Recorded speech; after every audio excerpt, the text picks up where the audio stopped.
Không ai nghĩ rằng chiến trường Ukraine lại đang dịch chuyển theo cách nguy hiểm đến như vậy.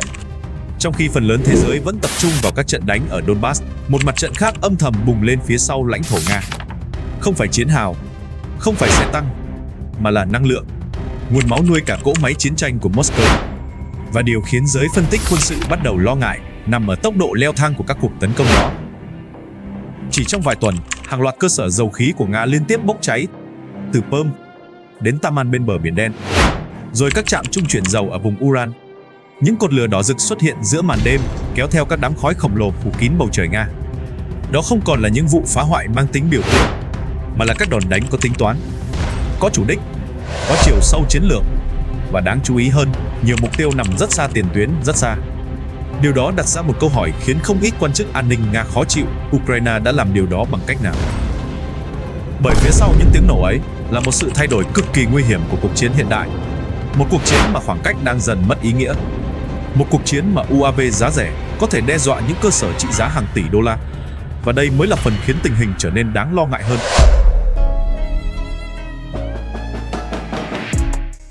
Theo tin tức của Reuters, một vụ nổ lớn do Ukraine đã tấn công vào nguồn cấp dầu cho Nga. Ukraine không còn chỉ nhắm vào mục tiêu quân sự truyền thống. Họ đang chuyển sang đánh vào hệ thần kinh kinh tế của Nga. Nhà máy lọc dầu, kho nhiên liệu, cảng xuất khẩu năng lượng, đường ống vận chuyển dầu. Nói cách khác, Kiev dường như đang muốn gửi đi một thông điệp rất rõ ràng: nếu Nga tiếp tục kéo dài cuộc chiến, hậu phương của Nga cũng sẽ không còn bình yên. Đó là lý do các vụ cháy gần đây gây chấn động mạnh hơn nhiều so với vẻ ngoài của chúng. Bởi điều nguy hiểm không nằm ở ngọn lửa, mà nằm ở tín hiệu chiến lược phía sau ngọn lửa đó. Ít ai chú ý rằng nền kinh tế Nga vẫn phụ thuộc cực lớn vào xuất khẩu năng lượng. Dầu mỏ không chỉ là nguồn thu ngân sách, nó còn là công cụ địa chính trị, là đòn bẩy ảnh hưởng, là lớp giáp chống chịu các lệnh trừng phạt phương Tây.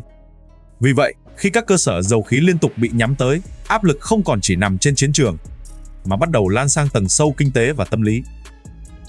Một số chuyên gia bắt đầu đặt câu hỏi liệu Ukraine đang cố biến cuộc chiến này thành một cuộc bào mòn kéo dài đối với chính nội địa Nga. Và nếu đúng như vậy, thì đây có thể là một bước chuyển cực kỳ lớn. Bởi trong các cuộc chiến hiện đại, đôi khi thứ quyết định không phải bên nào tiến thêm vài km ngoài mặt trận, mà là bên nào khiến đối thủ mất dần cảm giác an toàn. Và đó chính là điều đang khiến Moscow đặc biệt khó chịu. Các cuộc tấn công UAV không chỉ gây thiệt hại vật chất, chúng tạo ra một thứ còn nguy hiểm hơn: cảm giác rằng chiến tranh đang tiến gần hơn tới trái tim nước Nga. Đáng chú ý hơn nữa, một số vụ nổ xảy ra gần các khu vực mang tính biểu tượng chính trị. Thậm chí có thời điểm xuất hiện các vụ cháy gần khu vực được truyền thông gọi là Kremlin ở Moscow. Dù mức độ thiệt hại thực tế còn gây tranh cãi, tác động tâm lý lại rất lớn. Bởi trong mọi cuộc xung đột, hình ảnh luôn quan trọng. Một video cháy nổ lan truyền trên mạng đôi khi tạo hiệu ứng còn mạnh hơn cả một trận đánh ngoài tiền tuyến. Và Ukraine hiểu điều đó rất rõ. Nhưng mọi chuyện chưa dừng lại ở đây.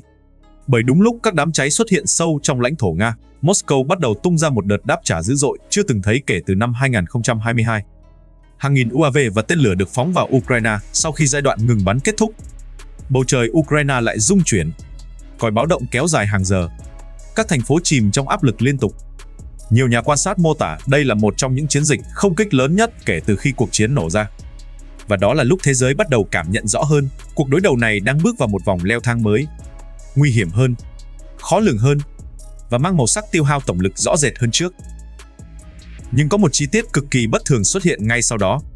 Trong khi Nga tăng cường quy mô tấn công, Ukraine tuyên bố hệ thống phòng không của họ đánh chặn được phần lớn UAV và tên lửa.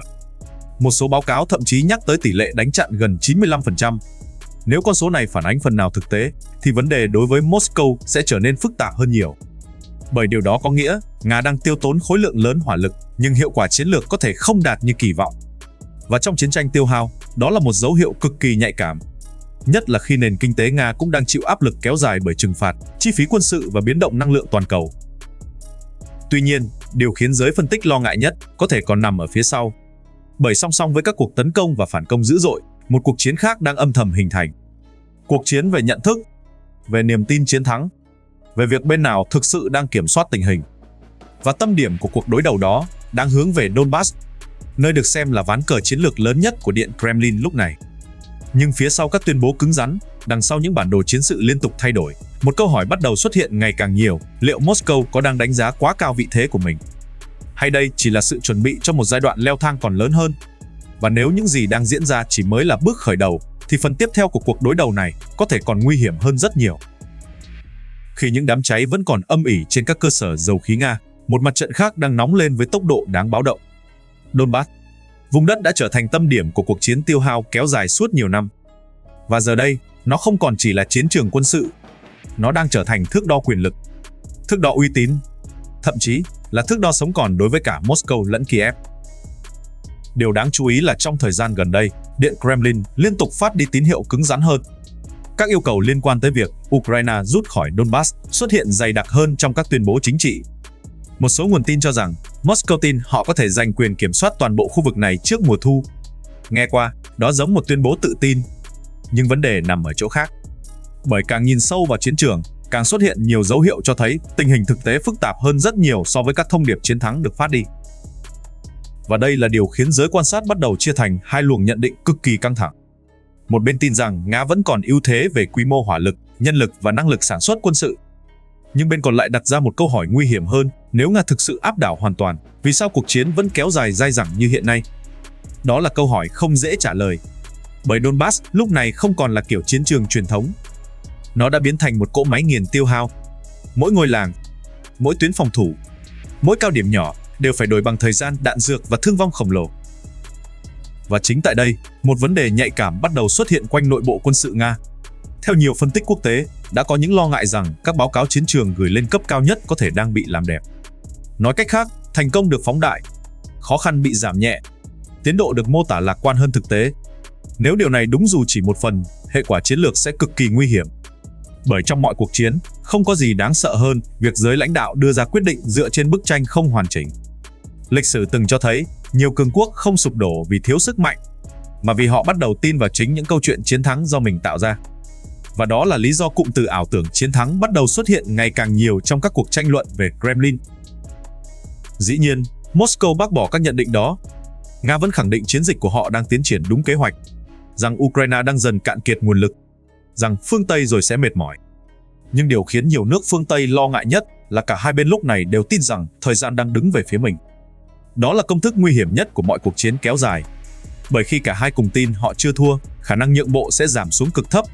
Và khi không ai muốn lùi, chiến tranh thường bắt đầu bước sang giai đoạn leo thang mới.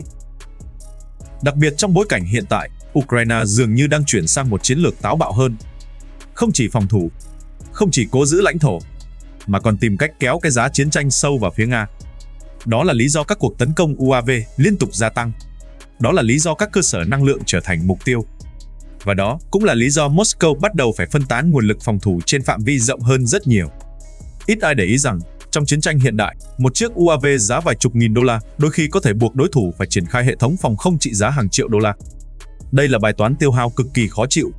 Không phải vì sức phá hủy đơn lẻ, mà vì áp lực kéo dài liên tục. Một dạng chiến tranh khiến đối phương không thể thư giãn, không biết đòn tiếp theo sẽ xuất hiện ở đâu. Điều đáng lo hơn, Nga không chỉ đối mặt với áp lực quân sự, mà còn là áp lực biểu tượng. Bởi mỗi vụ cháy trên lãnh thổ Nga đều nhanh chóng lan khắp mạng xã hội toàn cầu.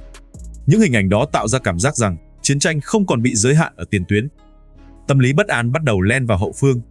Dù Moscow vẫn kiểm soát rất chặt truyền thông nội địa, hiệu ứng tâm lý của các cuộc tập kích sâu vẫn rất khó xóa bỏ hoàn toàn, đặc biệt khi chúng diễn ra lặp đi lặp lại. Nhưng đó chưa phải điều khiến nhiều chuyên gia chiến lược lo ngại nhất. Điều nguy hiểm nằm ở khả năng cuộc chiến đang dần thay đổi bản chất. Từ một cuộc xung đột lãnh thổ thành một cuộc đối đầu dài hạn về sức chịu đựng quốc gia, kinh tế, công nghiệp, năng lượng, tinh thần xã hội, năng lực sản xuất UAV, khả năng duy trì viện trợ. Tất cả đang bị kéo vào vòng xoáy tiêu hao. Và khi chiến tranh chuyển sang dạng này, thời gian trở thành yếu tố tàn nhẫn nhất. Mỗi tháng trôi qua, chi phí sẽ lớn hơn, áp lực sẽ nặng hơn, rủi ro tính toán sai cũng tăng lên. Trong bối cảnh đó, một số nhà phân tích bắt đầu nhắc tới một kịch bản đáng sợ hơn, rằng các cuộc tấn công vào hạ tầng dầu khí Nga có thể không chỉ nhằm gây thiệt hại kinh tế, mà còn nhằm buộc Moscow phải phản ứng mạnh tay hơn, để rồi từ đó, xung đột tiếp tục leo thang. Đây là điểm cực kỳ nhạy cảm, bởi lịch sử cho thấy nhiều cuộc chiến lớn không bùng nổ vì kế hoạch từ đầu, mà vì các vòng đáp trả liên tục vượt khỏi kiểm soát. Một bên tăng cường tấn công, bên còn lại đáp trả mạnh hơn. Rồi áp lực chính trị buộc cả hai phải tiếp tục leo thang, cho đến khi không còn đường lui rõ ràng. Và có một chi tiết khiến bầu không khí hiện tại trở nên đặc biệt căng thẳng. Đó là cả Nga lẫn Ukraine đều đang cố chứng minh rằng họ vẫn còn khả năng chịu đựng rất lâu. Moscow muốn cho thấy nền kinh tế Nga chưa sụp đổ. Kiev muốn chứng minh Ukraine vẫn đủ sức phản công và thích nghi. Hai thông điệp đó va chạm trực diện với nhau, tạo thành một thế cân bằng mong manh cực kỳ nguy hiểm. Một bên không muốn mất vị thế cường quốc, bên kia không muốn chấp nhận thất bại lịch sử. Và ở giữa là châu Âu, là thị trường năng lượng toàn cầu, là các liên minh quân sự, là những nước đang theo dõi từng bước đi với tâm trạng ngày càng bất an. Bởi điều khiến nhiều thủ đô lo ngại nhất lúc này không chỉ là chiến sự hiện tại, mà là khả năng xuất hiện một cú xoay trục bất ngờ. Một đòn đáp trả vượt ngoài giới hạn cũ, một sai lầm chiến lược, hoặc một sự kiện đủ lớn để thay đổi toàn bộ nhịp độ cuộc chiến. Và có lẽ, đó mới là cơn bão thực sự đang hình thành phía sau những cột khói ở Donbass. Điều đáng sợ nhất của cuộc chiến này có thể không nằm ở những gì đang xảy ra, mà nằm ở những gì đang được chuẩn bị phía sau màn khói. Các cuộc tấn công UAV vào hạ tầng năng lượng Nga giờ đây không còn mang tính đơn lẻ. Chúng bắt đầu tạo thành một mô hình, một chiến dịch có chiều sâu, có lựa chọn mục tiêu, có tính toán tâm lý. Ukraine dường như hiểu rất rõ một điều, Nga có thể chịu đựng thương vong chiến trường trong thời gian dài, nhưng bất ổn xuất hiện trong hậu phương mới là thứ nguy hiểm thật sự đối với bất kỳ cường quốc nào. Đó là lý do những mục tiêu bị nhắm tới thường không phải ngẫu nhiên. Nhà máy lọc dầu, kho nhiên liệu, cảng xuất khẩu, trạm trung chuyển, tất cả đều nằm trong chuỗi vận hành của nền kinh tế chiến tranh Nga. Và khi các mắt xích đó liên tục rung chuyển, áp lực bắt đầu lan rộng vượt khỏi quân sự. Ít ai chú ý rằng, trong các cuộc chiến hiện đại, nỗi sợ hãi lớn nhất không phải lúc nào cũng đến từ thiệt hại thực tế, mà đến từ cảm giác rằng không ai biết đòn tiếp theo sẽ xuất hiện ở đâu. Đó là dạng áp lực làm tiêu hao niềm tin xã hội theo thời gian. Một cuộc chiến tâm lý kéo dài, âm thầm, nhưng cực kỳ nguy hiểm. Trong khi đó, Moscow cũng đang phát tín hiệu rằng họ chưa hề có ý định giảm cường độ chiến dịch.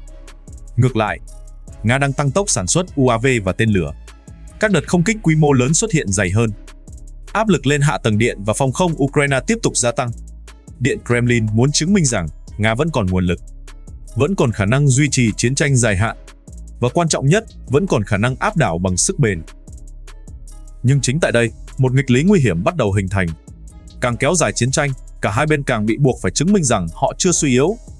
Và khi việc không được phép tỏ ra yếu thế trở thành ưu tiên chính trị, khả năng xuống thang gần như biến mất. Đó là lúc mọi cuộc xung đột bắt đầu trở nên khó kiểm soát nhất. Bởi các quyết định khi ấy không còn chỉ dựa trên tính toán quân sự, mà còn bị chi phối bởi hình ảnh, uy tín, áp lực nội bộ, và cả nỗi sợ mất vị thế. Đáng chú ý hơn, giới phân tích quốc tế bắt đầu bàn nhiều tới nguy cơ chiến tranh bước sang giai đoạn mở rộng phi đối xứng. Nói cách khác, thay vì chỉ tập trung vào mặt trận truyền thống, hai bên sẽ ngày càng đánh sâu vào hệ thống hỗ trợ chiến tranh của đối phương. Kinh tế, năng lượng, công nghiệp, hậu cần, cơ sở hạ tầng.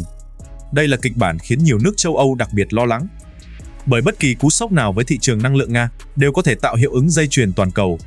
Giá dầu, vận tải, lạm phát, chuỗi cung ứng, tất cả đều có thể rung chuyển theo. Và đó là lý do mỗi vụ cháy tại các cảng dầu hay nhà máy lọc dầu của Nga đều được theo dõi cực kỳ sát sao. Không chỉ bởi quân đội, mà cả giới tài chính quốc tế. Nhưng điều khiến tình hình trở nên đáng lo hơn là cuộc chiến hiện tại đang ngày càng thiếu các lối thoát rõ ràng. Ukraine không muốn nhượng bộ lãnh thổ. Nga không muốn thất bại chiến lược. Phương Tây không muốn Moscow giành thắng lợi áp đảo. Còn Điện Kremlin cũng không muốn cho thấy họ bị buộc phải lùi bước dưới sức ép. Khi mọi bên đều giữ lập trường cứng rắn, không gian cho thỏa hiệp bắt đầu co lại. Và lịch sử từng chứng minh, đó thường là thời điểm các cuộc xung đột trở nên nguy hiểm nhất. Một chi tiết cực kỳ đáng chú ý khác là tốc độ tiến hóa của chiến tranh UAV. Thứ từng được xem là công cụ hỗ trợ giờ đây đang dần trở thành nhân tố định hình chiến trường. Rẻ hơn tên lửa, linh hoạt hơn, khó dự đoán hơn, và đôi khi gây áp lực tâm lý lớn hơn rất nhiều so với các loại vũ khí truyền thống. Nhiều chuyên gia cho rằng những gì đang diễn ra giữa Nga và Ukraine có thể trở thành hình mẫu cho các cuộc chiến tương lai, nơi các quốc gia không cần ưu thế tuyệt đối trên không, nhưng vẫn có thể gây tổn thương sâu vào lãnh thổ đối phương bằng các hệ thống UAV giá rẻ sản xuất hàng loạt. Nếu điều đó tiếp tục phát triển, thế cân bằng quân sự toàn cầu có thể thay đổi theo cách mà nhiều nước chưa kịp chuẩn bị. Và đó mới là lớp nguy hiểm sâu hơn của cuộc chiến này. Không chỉ là Donbass, không chỉ là Crimea, không chỉ là các nhà máy dầu đang bốc cháy, mà là việc toàn bộ logic chiến tranh hiện đại đang bị viết lại từng ngày. Trong bối cảnh ấy, mọi tuyên bố chiến thắng lúc này đều trở nên mong manh, bởi cả Nga lẫn Ukraine đều đang trả giá rất lớn. Về kinh tế, về quân sự, về tâm lý xã hội, về tương lai lâu dài.